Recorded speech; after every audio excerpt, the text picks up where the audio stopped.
खबरों के निष्पक्ष विश्लेषण के लिए सब्सक्राइब करें Jantantra TV and press the bell icon. Never miss any update.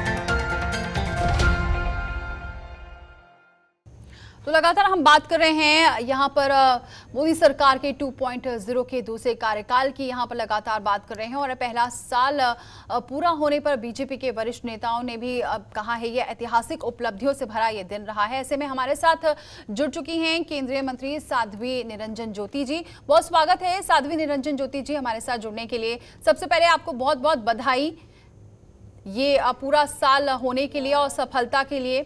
कैसे देख रहे हैं आप ये 2.0? 2.0 मैं ये कह सकती हूँ कि जब भी लोग इतिहास उठा करके देखेंगे जी, स्वर्ण अक्षरों से ये 2020 का लिखा जाएगा कार्यकाल, एक साल का जी। और मैं ये कह सकती हूँ कि आजादी के बाद से पहली सरकार ये जो दूसरा कार्यकाल शुरू हुआ जिसमें ऐतिहासिक फैसले लिए गए जी। गर्व से मैं कह सकती हूँ कि ऐसे प्रधानमंत्री देश के लिए मिलना दुर्लभ हैं जी। जिन्होंने टू सरकार बनने के बाद चाहे ट्रिपल तलाक हो, 370 धारा हो, राम जन्मभूमि का मुद्दा हो, सामान्य और नागरिकता का संशोधन बिल हो, कई ऐसे इशू हैं जो इतिहास के पन्नों में दर्ज होंगे। और मैं माननीय प्रधानमंत्री जी को 1 वर्ष होने पर बधाई देती हूँ कि एक सक्षम नेतृत्व मिला है देश को। सक्षम नेतृत्व जब देश में होता है तो देश की दिशा और दशा दोनों बदलती हैं। जी बिल्कुल। आज मैं जी लेकिन बहुत चुनौतीपूर्ण भी रहा है क्योंकि कई निर्णय तो ऐसे लिए जो बहुत मुश्किल भरे रहे, जिसमें ट्रिपल तलाक को भी ले लें या फिर धारा 370 की बात करें, उसके बाद जिस तरीके से विरोध भी झेलना पड़ा वो भी काफ़ी चुनौतीपूर्ण रहा और सरकार को लगातार कुछ जनता का भी गुस्सा झेलना पड़ा और विपक्ष का तो लगातार। देखिए, जब कोई रुग्ण व्यक्ति होता है, रोग होता है या कोई शरीर में फोड़ा फुंसी हो जाती है, ऑपरेशन करने में दर्द तो होता है जी, लेकिन जब इलाज ठीक हो जाता है तो एक आनंद का क्षण भी होता है। तो मैं तो ये कह सकती हूँ कि हम लोग उस क्षण के साक्षी हैं और गवाही भी हैं और हिस्सेदार भी हैं।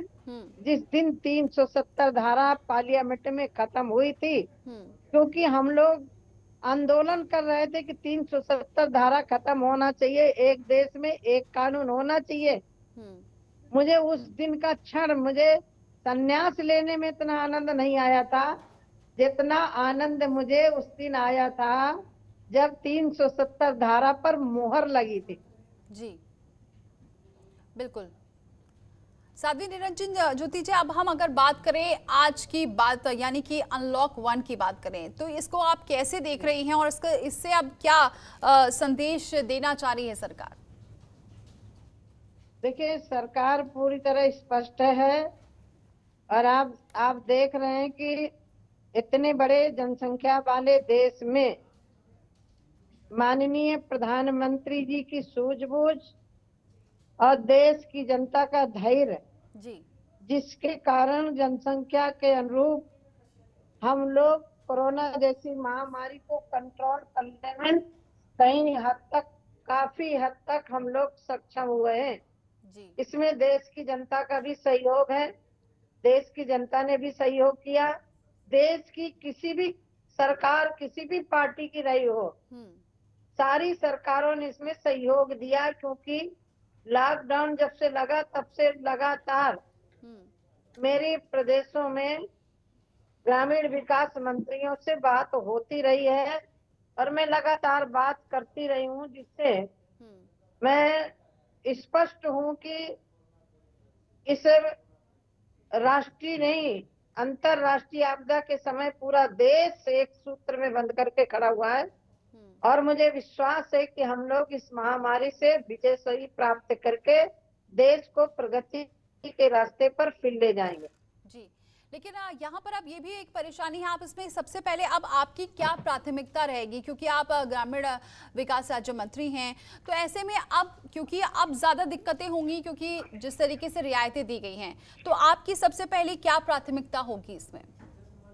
दीपाली जी, मैं आपको खुशी से बताना चाहूंगी कि इस संकट की घड़ी में जी माननीय प्रधानमंत्री जी के नेतृत्व में ग्रामीण विकास मंत्रालय ने, चाहे वो मनरेगा का काम हो, चाहे जनधन खातों में पैसे का काम हो, चाहे समूह की बहनों के द्वारा काम दिया गया हो, चाहे उनको प्रोत्साहन देने के लिए 1 लाख तक की छूट दी गई हो, हम लोग इस कोरोना जैसी संकट की घड़ी में भी काम करते रहे और हमारे मंत्रालय ने माननीय प्रधानमंत्री जी के नेतृत्व में अच्छी तरह काम कर रहा है।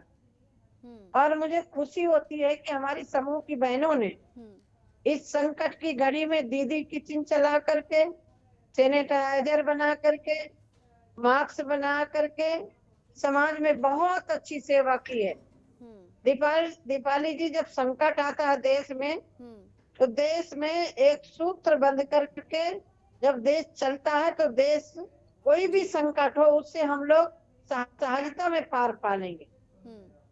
अब अच्छा साध्वी जी, एक बात ये भी आ रही है बहुत कि सरकार बहुत देर से निर्णय ले रही है, ये विपक्ष भी लगातार आरोप लगा रहा है। और अब क्योंकि अनलॉक 1 की अगर बात करें तो ऐसा तो नहीं कि, क्योंकि अभी भी मामले लगातार बढ़ रहे हैं, कम होने के बजाय बढ़ रहे हैं, और ऐसे में अब इतनी थोड़ी जो छूट रहेगी, कहीं ऐसा तो नहीं कि इससे मुश्किल में और दिक्कतें और आए और लोग अपनी मनमर्जी करने लगे, और ऐसे में ये आंकड़े जिसको लगातार सरकार कंट्रोल कर रही है और कह रही है कि हम दूसरे देशों से बेहतर स्थिति में हैं, इसमें कुछ हालात बिगड़े? दीपाली जी, मुझे लग रहा है कि हम लोग यदि अंतरराष्ट्रीय और अपने देश की तुलना करें जी, तो हमारे देश में रिकवरी बहुत अच्छी हो रही है।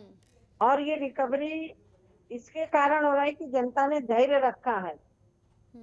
और इस संकट की घड़ी में सरकार ने जिस तरह से दूसरे प्रदेशों में फंसे हुए मजदूरों को उनके घरों में सम्मान पहुंचाने का काम किया, उस संकट की घड़ी में उनको मुफ्त में अनाज देने का काम किया, विधवा पेंशन, दिव्यांग पेंशन, वृद्धा पेंशन उनको देने में पैसा उनके खातों में देने का काम किया, उज्ज्वला योजना के तहत उनको मुफ्त में सिलेंडर देने का काम किया।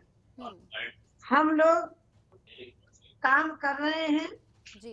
और मैं इतना कह सकती हूँ दीपाली जी, इस संकट की घड़ी में सब पूरे देशवासियों को मिल करके लड़ना है, जिसमें मैं मीडिया का भी अभिनंदन करना चाहती हूँ।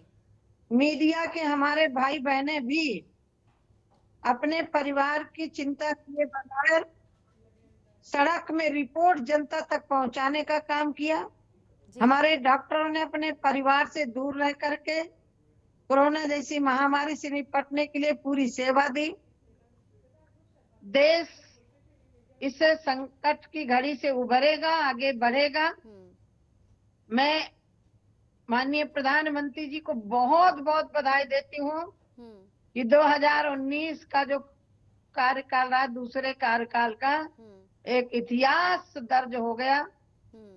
मैं आप दीपावली जी, आज के दिन जी, क्योंकि आज ही के दिन शपथ हुआ था, 1 वर्ष पूरा हो चुका है।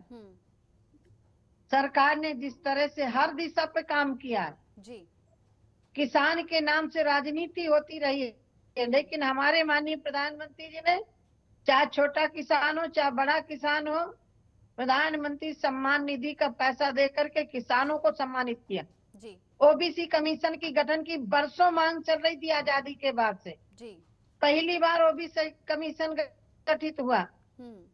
दूसरे देशों से आए हुए नागरिकों को नागरिकता की मांग चल रही थी, उसको पार्लियामेंट में पास करवा करके उनको भी सम्मान देने का काम किया।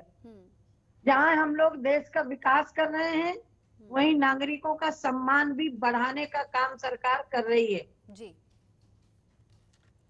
दीपावली। जी, आखिरी एक सवाल और पूछूंगी कि अब आगे आपका क्या, किस तरीके से आप अपने काम को और बढ़ाएंगी, क्योंकि अब आपके लिए और चुनौतियां, जिम्मेदारी होगी, क्योंकि इसके बाद जिस तरीके से चाहे मजदूर हो या फिर जो बात की जा रही है आत्मनिर्भरता की, तो उसको आगे ले जाने का काम आपका रहेगा। कैसे आप आगे का, आपकी रणनीति या रोड मैप रहेगा? देखिए, भारत में जब भी चुनौतियां आती हैं, चुनौतियों को स्वीकार करते हुए भारत आगे बढ़ता है विकास की दिशा पर। और आपने देखा कि अभी माननीय निर्मला जी ने भारत के माननीय प्रधानमंत्री जी के दिशा निर्देशों पर लघु उद्योग को बढ़ावा देने के लिए भारत सक्षम बने, भारत में वस्तु निर्मित हो, भारत के लोगों के हाथ में रोजगार हो, उस दिशा में हमारी सरकार ने काम किया है। और एक बात और बताना चाहती हूँ, क्योंकि मैं बहुत समाजों में जाती हूँ, एक नीली क्रांति माननीय प्रधानमंत्री जी जो लाने का काम कर रहे हैं, सफेद क्रांति, दूध डेयरी के लिए, पशुओं के लिए समूह बना करके काम करने के लिए, कौशल विकास मंत्रालय बना करके व्यक्ति के अंदर कुशलता का निर्माण करना। अभी सरकार ने यह तय किया है कि जो राज्यों से श्रमिक हमारे आए हैं, जिसमें वो परफेक्ट होंगे, उनको उस क्षेत्र में रोजगार दिया जाएगा। हमारी सरकार 1 वर्ष पूरा कर चुकी है आज। मैं 1 वर्ष को हमेशा स्मरण करूंगी कि मुझ जैसे व्यक्ति को भी माननीय मोदी जी के साथ एक सेवा का अवसर मिला, उस सेवा में सहभागी बनी। पूरे देश की जनता का आभार व्यक्त करती हूँ और अपने फतेहपुर के नागरिकों का भी अभिनंदन करती हूँ, जिन्होंने मुझे 2019 में चुन करके भेजा था।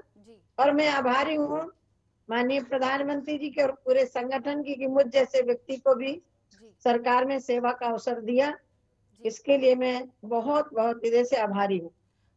बहुत बहुत शुक्रिया साध्वी निरंजन जी, हमारे लिए वक्त देने के लिए, हमसे बातचीत करने के लिए। तो यहाँ पर जो 1 साल रहा है वो काफ़ी अच्छा रहा है और हम अपनी जिम्मेदारी आगे भी निभाते रहेंगे, ये कहना था साध्वी निरंजन ज्योति जी का, जो केंद्रीय ग्रामीण विकास राज्य मंत्री है।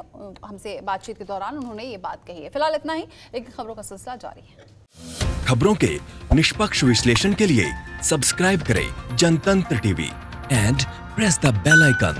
Never miss any update.